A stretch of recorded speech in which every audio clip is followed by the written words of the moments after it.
Today we're going to go over common household manners and expectations in Japan. Now unfortunately we weren't able to get permission to use an actual Japanese home, so I'll have to do my best to explain it from here. To start out with, many Japanese traditional homes have walls with a gate surrounding their entire property.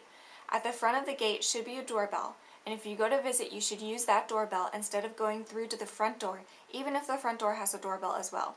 The doorbell at the gate might have a speakerphone on it, so don't be surprised if someone starts talking to you. Immediately inside is the genkan, which is where you take off your shoes.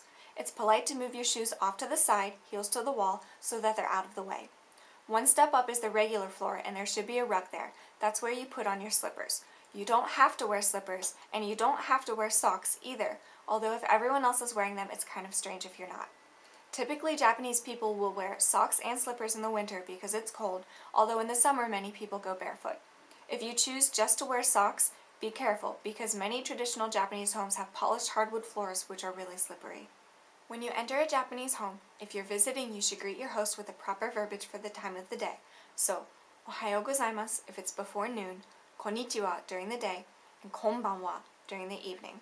And then say ojama shimasu, which is an acknowledgement of your being in the way or causing trouble.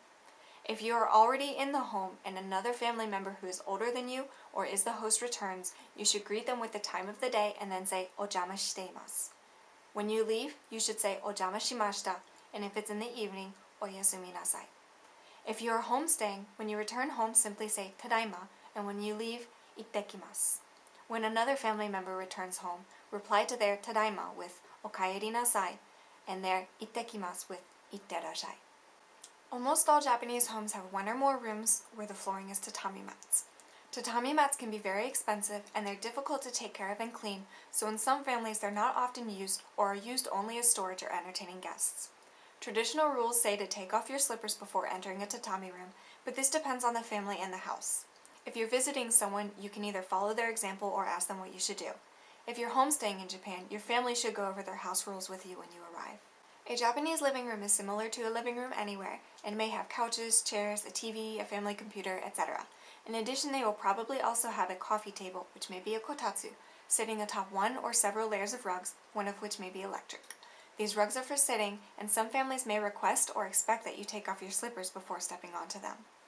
Unless you're in a small dorm or apartment, Japanese bathrooms are usually compartmentalized. The toilet will be in its own room. On the back of the toilet may be a faucet that turns on when you flush. This is for washing deodorizers and cleaners into the bowl, but you can also use it to rinse your hands. To wash your hands with soap, you will have to find a washroom that has a sink and a mirror in it. In some homes this is immediately attached to the toilet room, but in others you may have to pass through several rooms to get to it, especially if the toilet is on the second floor. The bathing room is usually connected through one of the washrooms. Inside you will find a tub with a lid and a shower head outside of the tub. Bathing rituals differ from family to family, but in many families all family members will bathe at least once a day, usually at night before bed, sharing the same water. If you're staying overnight in a Japanese home, or of course if you're homestaying, they will probably insist that you use the tub first since that's when it's at its cleanest. For Japanese people who do take daily baths, this is an important time of relaxation for them. If you choose not to take a bath and shower instead, it's not offensive, but they may be confused as to why you don't want to take the opportunity to relax. There should be a trash can for burnables in the washroom for you to throw away your hair. If not, most Japanese homes usually keep their trash area somewhere in the kitchen. Most trash in Japan is either recycled or burned, so they have quite a few bags for you to sort your trash into, from plastic to PET bottles, glass, cans, burnables, and sometimes more. Ladies, your feminine hygiene products are going to go in the burnables. You can't flush any of it down the toilets here. The home you stay in should talk to you about it, but they'll either have newspapers for you to wrap it in or they'll ask you to use tissues or toilet paper. In general, common sense about being polite applies here as well. If you're homestaying, your family should go over the rules with you, but for example, don't invite people over without asking them, ask permission to use their phone, and return by curfew if you have one.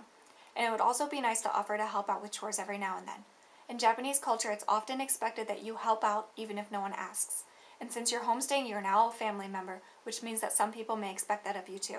But if you make a mistake, don't worry. No one's expecting you to be perfect, and we all have our really embarrassing moments in Japan. I have a lot to say about table manners, so I'll go over that in the next video. But for now, if you have any questions or comments about what to expect in a Japanese home, or if something is polite or rude, leave it in the comments below.